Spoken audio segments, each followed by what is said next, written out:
Hi, and welcome to lesson number 4 of the Fundamentals of Slovenian Grammar course. So, before we do anything new today, let's review everything we've covered so far. So far, we've said that when dealing with Slovenian grammar, when learning Slovenian grammar, particularly as a beginner, it's useful to think of it in terms of two different worlds. So, one is the world of nouns, or what we then called noun-like words, which means words that are similar to nouns. So we have nouns and words that are similar to nouns. The first is the world of nouns, and the second is the world of verbs. So nouns are words for things and people and places, but basically things and people. So for example, table or computer, or even myself, Bojan, are all examples of nouns, and verbs are what those nouns can do. So verbs are words for actions or states. So I can sleep, I can eat, I can drink, and those are examples of verbs. Now, when it comes to adjectives and pronouns, adjectives are words that describe nouns and provide more information about them. So for example, all colors are adjectives. Red, yellow, green, blue, those are adjectives. And pronouns are words that can replace nouns or replace an adjective plus noun phrase altogether. So in order to not have to keep saying my older brother, my older brother, my older brother, we can just say he, and that is an example of a pronoun. And then we said that these two worlds have some things in common, while at the same time being quite different. And so where the two circles overlap is what they have in common, and the rest is where they differ. And so these are the grammatical characteristics: gender, case, number, and person. These are the grammatical characteristics or properties that make up nouns and adjectives and pronouns and verbs. And then we said that when trying to remember all of these terms and trying to learn all of this new stuff, it's useful to keep in mind that not all of the terms are created equal, in the sense of that not all of them belong to the same category, or not all of them are on the same level. And so we have two sort of boxes or categories that we can fit all of the words on screen into. And the first box is word type, types of words. So noun, adjective, pronoun, and verb fall into that box. And the second is properties. So the properties are gender. The properties of gender, case, and number make up nouns and noun-like words, and the combination of number and person gives us verbs, gives us the different forms of verbs.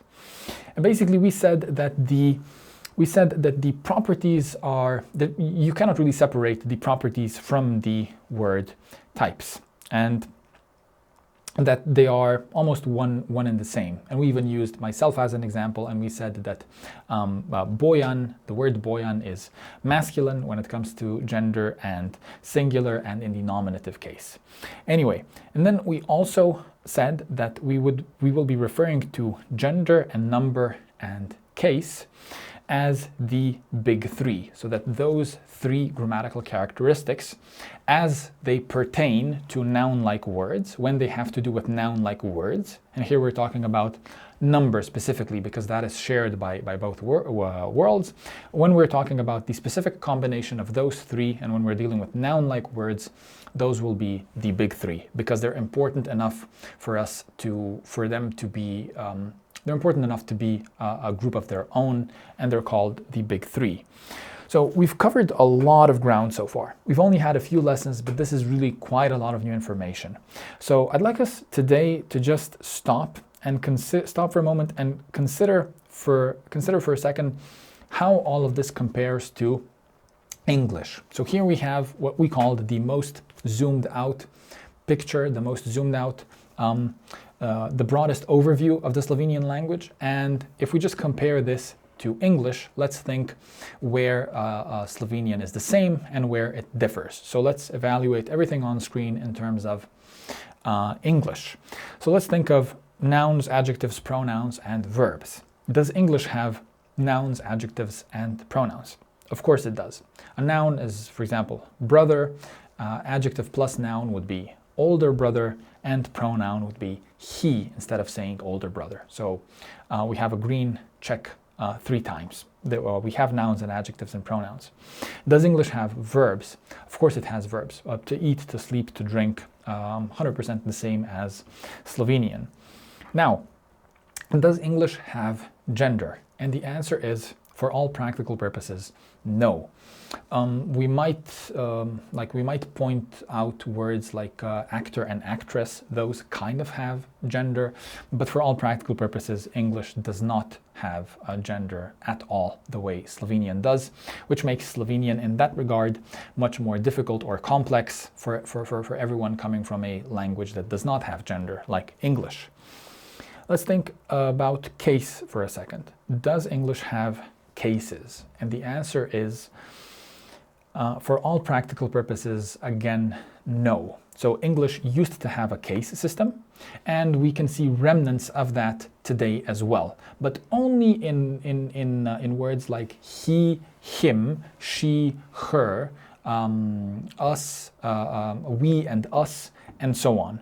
So with the exception of those, which are very few, if you think of the language as a whole, English does not have cases. So we said that cases are different versions of the same word as required by the context or the sentence. So we put a word into a context, into a sentence, and depending on what it's doing in a sentence, it has to be in one of 6 different versions.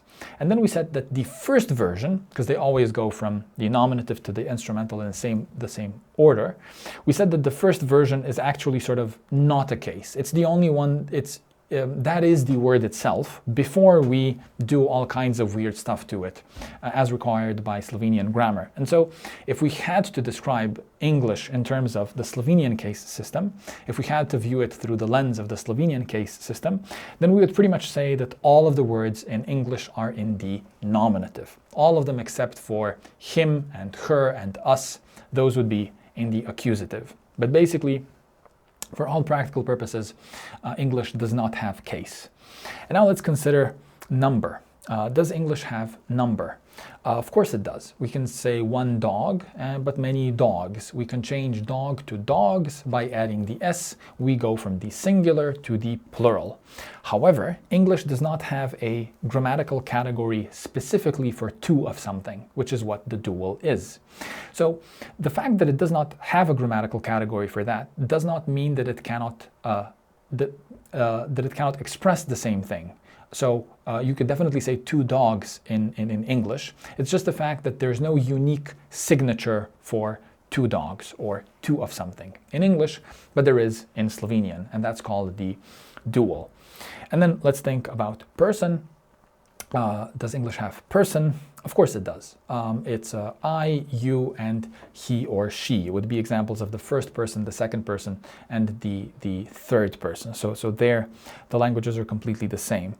Now, if we consider the world of verbs for a moment, and just in terms of the interplay of person versus number, one more number gives us more possibilities, more potential combinations. So in Slovenian, we can say, for example, I, you, he, she, but then we also have the 2 of us, the 2 of you, the 2 of them, and then we have the plural we, you, or you all, and they. So that's the interplay between number and person. The 2 of us would be first person dual, the 2 of you would be second person dual, and the 2 of them would be third person dual. So that would be the interplay of number and person.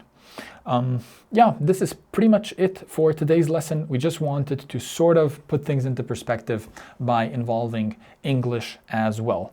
So you can see that the 2 languages are considerably different, if not completely or radically different when it comes to certain aspects, which is why Slovenian is so difficult from people that come from languages that are as different from Slovenian than that English is different from Slovenian, and English is very different from Slovenian. Like the 2 languages could hardly be further apart, or could hardly be more different in many important ways.